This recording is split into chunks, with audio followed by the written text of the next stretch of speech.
Another 50 burger for Giannis, and of course, he did it by knocking down two perfect threes with a couple of minutes to go. The Bucks keep scoring points, a lot of points. They're 4-0 since Khris Middleton's been back in the lineup, but we'll talk about how the Bucks handled this shorthanded Pelicans team tonight, break down the 50-point performance from Giannis and everything in between. Hey, they even cut down the turnovers tonight. It was a nice night and a fun night to be a Bucks fan.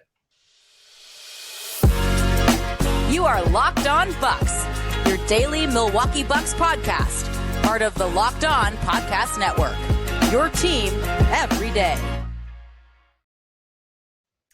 Welcome to Locked On Bucks. My name's Kane Pittman. You can see and hear me on this show Monday to Friday, and also find my other stuff over at ESPN alongside me, the founder of brewhoop.com and longtime voice of the podcast, Frank Madden, for today's episode that's brought to you by Prize Picks. First-time users can receive 100% instant deposit match up to $100 with the promo code Locked On. That's prizepicks.com, promo code Locked On.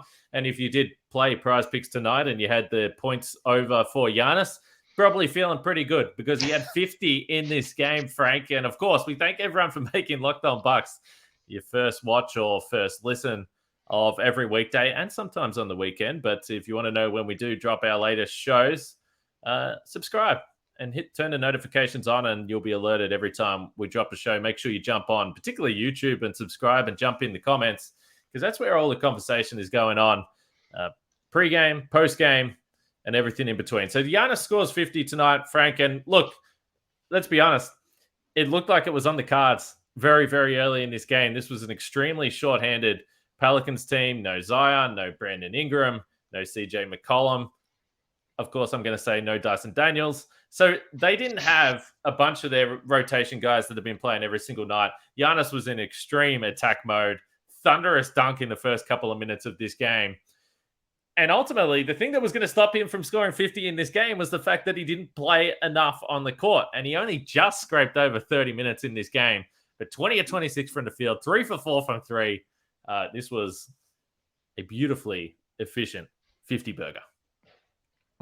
Yeah, I think the thing that was especially nice, and again, like, Kane, choosing between Giannis 50 burgers, like choosing between your children, right? Like, I mean, well, I don't think we can't ever beat our favorite unless he does something wild. That's very true. That's very true. Actually, yes, we do have one child that is by far our favorite. Game 6 of the 2020 NBA Finals. I stand corrected, but the fact that I think tonight, I mean, as you said, I mean, he just came out like very similar to like the Detroit game, just in terms of he had an early 3, attacking the rim, just getting where he wanted, the kind of spin and flush on Valanciunas where the ball like ricocheted back to half court because it was dunked with such ferocity. It was a little fun little exclamation point on the first quarter. I mean, it was like his first basket, I think. So yeah, I mean, he obviously was feeling good, and just I think we need to like pause. I mean, obviously he got ISO'd against Valanciunas repeatedly, especially in that first quarter, and was able to get to the rim. But I feel like sometimes you just sort of take for granted. And I was watching the game with my wife, and she was like, shouldn't they be like hacking him? Because obviously with the free throws and stuff. And I mean, it's a fair point, right? After Friday's game, like the free throw shooting problems there, he started 1 for 4 from the foul line again tonight. But I think it's kind of like, I mean, he is so quick attacking to either side, the Euro steps. Like I think in the first quarter, he had one play where he drove and kind of like crossed over, eventually gets to his left hand and gets all the way around Valanciunas, and just the length of the strides that he took. I mean, obviously Jonas Valanciunas has played against Giannis, Larry Nance has played against Giannis, Herb Jones. I mean, these guys, like, it's not like this is the first time seeing him, but I don't know. I mean, I feel like defending him 1v1, it's like if you're a minor league, hitter and you're used to facing like, 93 mile an hour fastballs, and then all of a sudden someone comes in and they're blowing like 101, on the radar gun. Like it's just like next level, his ability to just hit that turbo button, get to either side of the paint, Euro step. He's always making you guess.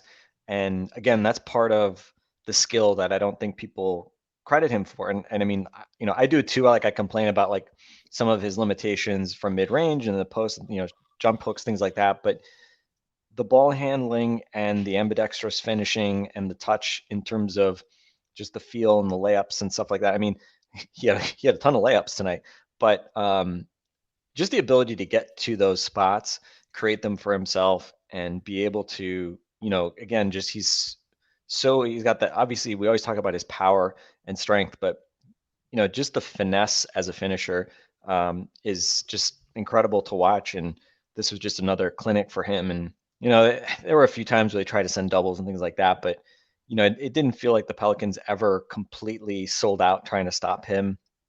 I thought Indiana probably did more on Friday than the Pelicans did tonight, and you kind of saw the result. And for him, we saw him hit a Dirk step back, we saw him hit a mid ranger in the first half, and then to finish it with his second and third threes. First time all season that he's hit 3 threes in a game, which obviously it's been his worst 3-point season since probably like the early kid era in terms of percentage. He hasn't shot as many threes, which is a good thing in general, I think. But very uncharacteristic, obviously, for him to make 2 threes in a row to go from 44 to 50 late. But especially the second one, right? I mean, like he was just hunting a 3 with that one. I thought he was going to, I expected he was going to shoot that first one because they said, I think Lisa mentioned that the subs were at the table, and it was kind of like, all right, Giannis is going to like pull up for a 3. We know he likes to kind of jack those kind of early pull up clock threes when teams are not up on him. And it kind of felt like, all right, well, maybe he'll try to get in one last shot here before the subs come in, and buries that one, which was a more typical Giannis 3. And then the second one, which was a little bit further out as well. That's the other thing too. Like Giannis doesn't really take like longer threes, and he definitely doesn't make longer threes. So yeah, that was sort of the ultimate sign that this was his night. The fact that he hit not just one, but both of those threes, including that second one. Pretty awesome. I talked about first quarter exclamation points. That was obviously the real exclamation point. Spanish where you got the upside exclamation point and the regular exclamation point on either end. That was Giannis's night tonight. Just exclamation points throughout. And I mean, and to do that in 30 minutes, right? 50 points in 30 minutes, given the way that he plays, the way he attacks, and only 12 free throw attempts, only 7 free throws made tonight. So it wasn't like he was living at the line. He just really was just attacking. I mean, 20 of 26, I mean, is a crazy number to put up in terms of shooting from the field. We've seen this like a few times where he's had, like, I think it was the Portland game where he had 47. He had some crazy, it was like, what was he, like 18 to 21 or something like that in that game. But this was just a super, super impressive performance, goes without saying. But again, just a reminder of everything that he's capable of doing, and occasionally things that maybe he doesn't do normally with hitting some threes. It was just his night. I know this is very easy to say now because he did it, but when he was coming down the floor and he was demanding the ball out of Drew Holiday's hands to give him the rock and get out of the way, I just kind of expected that he was going to hit it because he does funny things like that. Like even the last game with the hacker Giannis, all of a sudden now he starts knocking down free throws. We know he passed Kareem for the all-time record with a 3. Like he has got like this weird history. Obviously the finals with all the free throws. He has, not that this was a high pressure situation, but to get to 50, he was clearly very aware of it. And we always know that he's very aware of his scoring and his stats. One other play that was just like hilarious to me in the first quarter was when Alvarado was doing Alvarado things and trying to poke the ball away. And then Giannis just like picked up the ball like this, took like one dribble, 2 steps and laid it in. And I'm like, all right. I mean, it's like, okay. I mean, and Lisa said it on the broadcast, he just treated the basketball like it was a tennis ball, like just a hilarious play. I mean, he does so many things like that, but he was awesome tonight. The one other thing I'll say is, so he knocked down the first 3 and then the guys were at the scorer's table. And it looked like Giannis, well, first of all, he had 5 fouls, so it wouldn't have mattered if he fouled. He wouldn't have had a chance to get that shot off, I guess. I don't think he had another foul after that. But he looked like he was about to contest, and he put his hands back. I just wonder if there was a whistle on that play for another player, whether he probably would have protested to stay in the game for one more possession. And I'm curious to know what Bud would have done in this game. It would have been fascinating to see. But we're happy that there was no foul, there was no whistle, and then he was able to go forward. There's plenty more to talk about from this game. as much as the Bucks scored, it was another game where they gave up a whole bunch of points as well, which has been a pretty continuous theme for this team. But let's talk about Prize Picks. Daily fantasy made easy. And if you're not aware of what Prize Picks is or what you can do with Prize Picks, you pick 2 to 6 players, and if they score more or less than their Prize Picks projection, you can win up to 25 times your money. As I said earlier, if you had the over for the Giannis points, pretty sure you're feeling good tonight. There's no competing against other people. It's just you versus the projections available. Prize Picks offers projections on any sport that you watch. It includes NFL as well. We've got a Super Bowl now. NBA, hockey, college sports, everything like that. So you can check it out, and entries can be made in under 60 seconds. It's that easy. It's safe and fast. So download the Prize Picks app or go to prizepicks.com to sign up and play daily fantasy sports. First-time users can receive 100% instant deposit match up to $100 with the promo code Locked On. If you deposit $100, Prize Picks will give you 100. Deposit 50, they'll give you 50. Don't forget to enter the promo code Locked On at sign up for an instant deposit match up to $100. So we can continue talking about Giannis because, I mean, there is plenty to discuss. But in terms of other interesting notes from the box score tonight, Frank, they hit threes again. 17 to 43. They're up at above 39% there. They've scored over 130 points in 3 to 4 games since Khris Middleton's been back. I'm not saying that that's just a marker that we can look at. 4-0 in that stretch. They haven't exactly come up against juggernaut defensive teams, it's fair to say, and there's been some injury luck with the shorthanded stuff. Obviously, tonight's a game you have to get.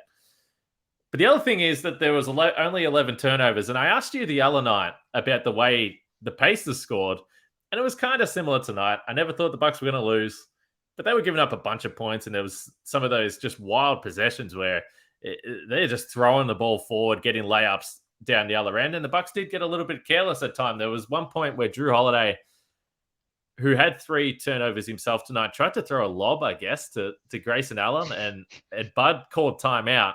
And you could see on the screen that Bud just kind of went up to Drew and was just like, what the hell are you doing? And so there was still just like a few moments like that. I had a conversation with a listener. I believe the YouTube name is Tish. Anyway, I'm sure they know who they are. And they said that this Bucks team is not a title contender right now. They're not playing defense at a championship level. But as I watch around the league, I mean, we are seeing a lot of this. I feel totally fine about the Bucks defense when they knuckle down, when they're playing teams where they feel like they have to defend. But they are sort of in cruise control. But I still have to look at this last little stretch here and say, I'm just glad that they're knocking down shots. I'm glad that the offense looks great. I love some of the lineups they can do with Khris, who actually played 18 minutes tonight. He broke the magical 15-minute barrier. So overall, surely they're just taking advantage of some teams they should be. But we needed to see some offense at some point. I'm happy with this last stretch that we've seen. Yeah, I mean, their defensive rating tonight was 107.8, which is below their season average. I mean, that's better than the number 1 ranked defense in the league. So the pace is just the pace. Yeah, it was just a relatively fast-paced game. So the 110 number from the Pelicans actually was not a bad effort. And like you said, it felt like the Pelicans used the 3 ball to kind of stay in the game. But it was weird looking at the box score. I mean, it felt like they hit more threes than the Bucks, at least in my kind of perception of the flow of the game. But they were 13 to 34. As you said, the Bucks were 17 to 43. So the Bucks actually were slightly higher in terms of percentage, in addition to taking more threes, hitting more of them. So yeah, and the Bucks also 26 of 30 at the rim tonight. Just I think we know who right. Who was the primary contributor to that. But yeah, I mean, I think just overall, I mean, kind of everybody, or kind of the whole kind of story here, great on the defensive glass, 83% defensive rebound rate. The Pelicans actually had a higher free throw rate, but it was still like very low. And then, effective field goal percentage well below average at 52% for them tonight. And really the only thing they did was take care of the ball reasonably well. What the Bucks did actually had an even lower turnover percentage, which is like, hey, if the Bucks, have the better turnover percentage than our opponents, it feels like you're, starting up, 10-0 or something like that, because they've given away so many kind of cheap points that way. So yeah, I mean, I think defensively you're fine with what you saw tonight. I mean, we should acknowledge, obviously, this Pelican team, as you said, I mean, they're struggling right now. This is 8 straight losses. They're missing Zion. I mean, I thought it was curious. Did they actually play? I thought they played Friday. Did they actually play yesterday? Was this a back-to-back? I didn't think it was. I thought they did, but I might be wrong. Okay. Yeah, I mean, you knew when you heard kind of coming into the game that let's see. When you saw kind of come to the game that they were going to rest McCollum, and then Brandon Ingram has just like literally played his first game, I think, in like 2 months the other night. You felt like, okay, of course the Bucks should win this game. I thought, I saw some comments about like, oh, no, should the Bucks rest, their guys as well? And I was kind of like, man, why?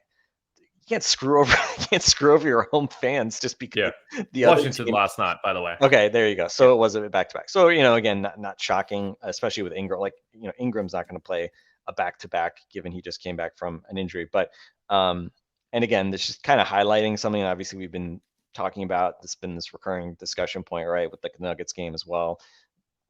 Again, like sometimes you're on the good end of these situations where you have a day of rest and the other team doesn't, and that's where you need to take care of business, as the Bucks have this week. But we know the flip side is going to happen to you as well. The Denver game that the Bucks are going to play next month, I think, is on the second night of a back-to-back, if I recall correctly. So good job, NBA. Like people complaining about the Nuggets having to play on the second night of a back-to-back, and us being denied the Giannis Jokic matchup. Well, we may get it again in Denver, and especially at altitude, right? Like that's like doubly brutal having to get a second night of a back-to-back in Denver. So yeah, I mean, again, it's felt like this week has really just been about kind of holding serve, right? Detroit, the Nuggets C team, Indiana, and now a very much kind of B/C team Pelican squad. You should have won all those games, but you did, right? And I mean, ultimately, there were probably, especially on Wednesday and Friday, there was probably a little bit more effort than you would have liked was required to do so. But for the most part, again, like you win by 25 points against that Detroit. You win by, by 20 against Detroit. You win by 25 tonight. That's what you're supposed to do, right? And you didn't have to play Giannis, 38 minutes to win this game. So check the box, move on and keep racking up these wins, because you're again, for as weird as the season has been, you're still right in the thick of everything in terms of the East playoff race. The Celtics had lost 3 in a row before they barely pulled one out last night. That would have been interesting if the Celtics had lost against the Lakers, which they very maybe should have. Then you would have been just a loss behind them for the East lead. And Philly, which has been surging and had an awesome performance from Joel Embiid against Jokic yesterday. They win. They've been on a huge roll. They're just basically like one win up, one loss up, I think, on the Bucks as well. So, hey, great time to start getting healthy. Great time to start playing better basketball. Khris Middleton didn't have the monster first half that we saw on Friday, but I thought, again, he looked like he was in a comfortable rhythm.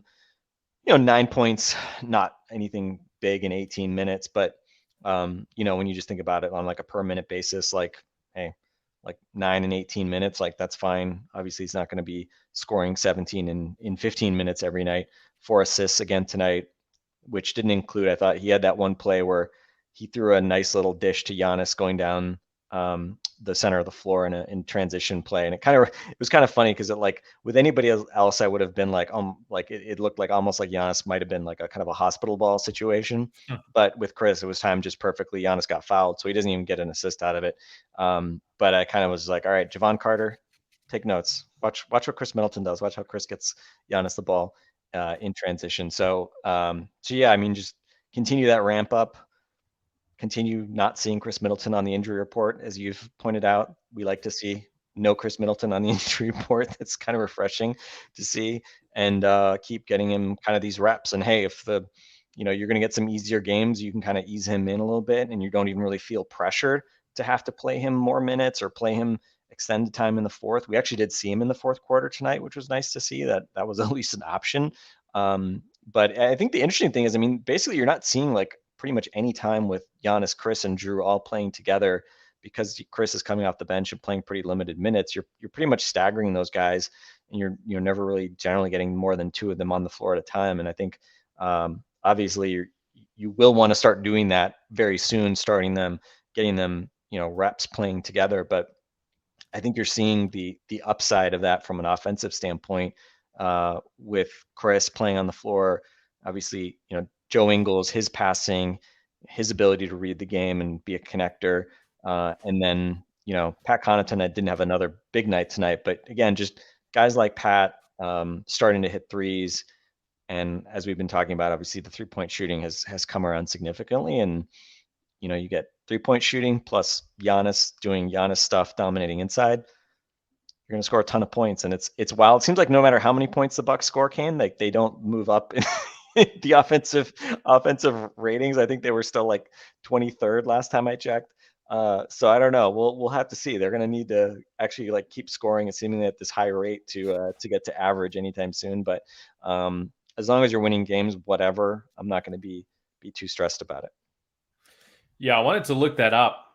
Even just over literally the last 4 games that Khris has played. It hasn't updated yet, so this is the last 4 games, including the game before Khris played. But even in that stretch, with an offensive rating of 117.9, they're still only 10th. I mean, teams are just scoring all over the league. I wanted to give some positivity to Grayson Allen, by the way, but I'll get to that after I talk about the company that you're familiar with, Frank, and that's TurboTax. Go to TurboTax and don't do your taxes. Meet with an expert who will do them for you. TurboTax experts can relieve you from the stress of taxes and file for you so you can not do your taxes. Frank, show your eyes things that are not taxes. Unpack a moving box of not taxes. Taste not taxes.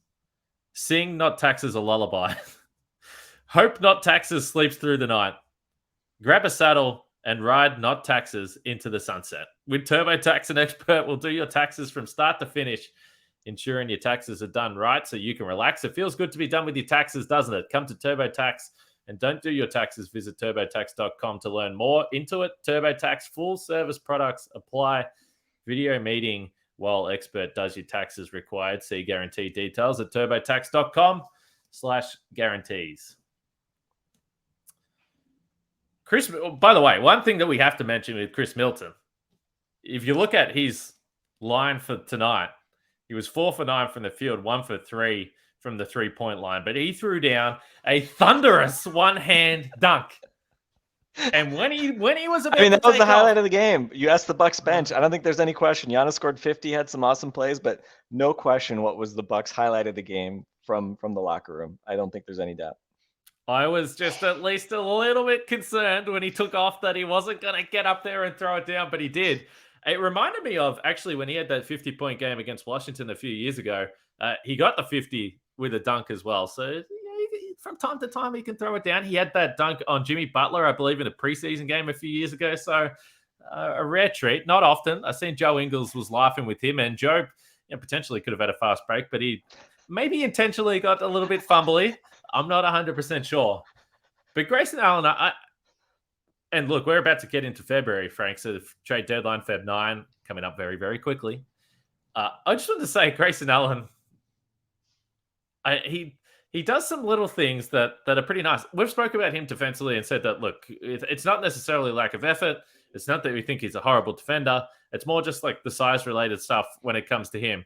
But he does have this knack for whether it's poking away steals, getting his hands in deflections. He's really good on the offensive glass of using his athleticism and flying up and getting those tap backs that then create second chance opportunities. So I didn't think he did anything crazy tonight. It's interesting that he was a 0 plus-minus in 25 minutes, which seems hard to do because there are some big numbers there with some of the other lineups that they went on a run. But yeah, he has a go. He has a crack. There's no doubt. You can't deny that he doesn't try on the defensive end, and he does come up. Certainly more so probably in the last month or so, I've noticed. He just comes up with these little plays, which is nice. Well, what does that mean moving forward? I'm not sure, Frank. But some Grayson Allen positivity is nice. I think he's having a pretty good season, honestly. Yeah, my only beef. I think he deflected that pass that Giannis then came up with, and then Giannis threw it up ahead for him, and he kind of got caught in between. I don't know if he got caught in between, like trying to if he was going to dunk it or lay it up, but kind of biffed the layup, cost Giannis an assist, which I'm not happy about Kane. No. But yeah, I mean, as you said, I mean, I've said it before. He's a good NBA player. I think, especially from like a trade perspective. I mean, the Bucks are just in this spot where I think a matchup against Boston is just sort of uniquely challenging for him. And I think the other thing too, which, Pat getting on this run of late has underscored to me a bit, just the space that Grayson needs to feel comfortable taking threes. I think he did hit a pull up off the dribble three, like early in transition in this game. But for the most part, Pat is just a guy who does not need much airspace to shoot a three and gets them up at a very high rate. And, seeing those two guys kind of start together, Pat does not have, I don't think, the as well-rounded a game as Grayson does offensively, but he knows his role, right? I mean, he's jacking threes. He's kind of crashing the glass. Grayson, to his credit, I think Grayson's done a really good job this year of like being the guy that like just jumps in and like tries to just like tip balls and create second chance opportunities. Again, he's never going to be like a big rebound number guy, but and I think Grayson's, better as a passer than Pat is by, maybe not a huge margin, but a little bit. And again, just ball handling, I think Grayson's just a little bit better. But again, like the definition of what you need from, call it the fifth starter in this, right now with Khris not starting, obviously, it's the fourth and fifth starters, but again, just looking at the 3-point numbers, Grayson six threes attempted per 36. His attempt numbers are down this year, even though he's shooting at 40% this year, which is great. Versus Pat's at almost 9 threes attempted per 36. And obviously Pat didn't really struggled early. He's up to 36% now from three, which is great to see because, again, because he's getting them up. And he actually, the other leaders for the Bucks right now in terms of 3-point threes per 36 minutes. Can you guess who just attempts? Can you guess who leads the Bucks in 3-pointers attempted per 36 minutes?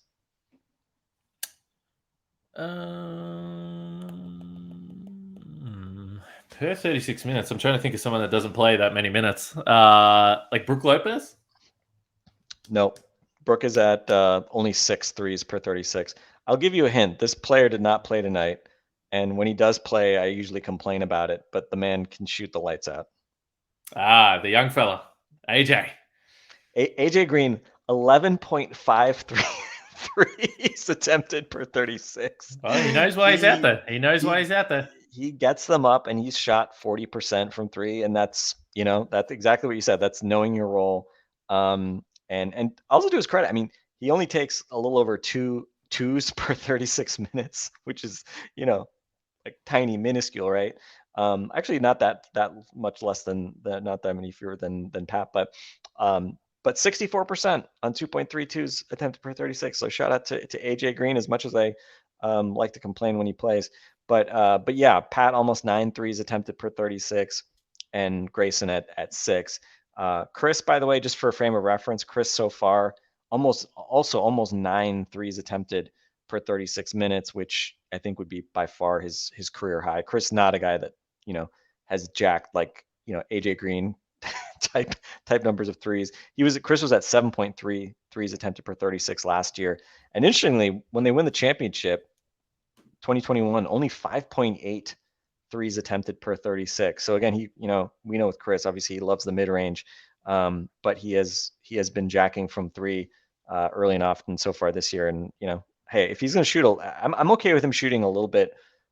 His 3-point numbers being down a little bit if it means that he's just shooting more of them, because it's a good shot. I mean, he's a great shooter, obviously. So anyway, but we'll see. We will see how long.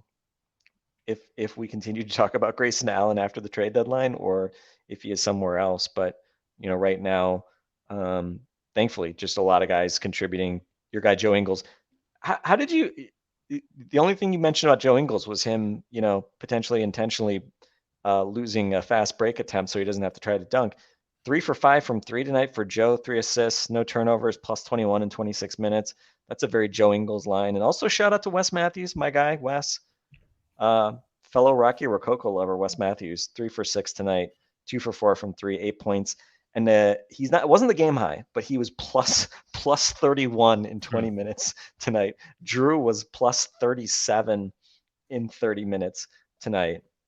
So yeah, there's some pretty funny plus minus lines tonight, which again, like, beware of reading too much in a single game plus minus, but it does at least tell the story of when teams kind of made runs and things like that. Like Javon Carter was minus 15 tonight. Was that because Javon Carter was bad? No, but just happened that the Bucks were bad when he was on the floor in 13 minutes. So go figure.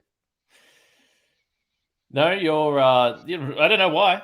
From time to time, there's some negativity towards your man Wesley Matthews, but just every time he plays, just continues to be a really solid player on both ends of the floor. And you know that he's got no troubles with getting up threes as well, and has that size that the Bucks generally like, size and strength, I would say, defensively as well. So still a guy that I think can play in the postseason. Make sure you check out the Locked On Game to Game podcast. Get all the recaps from around the league and all the games that are happening in 60 seconds. So it's a pretty easy podcast to listen to.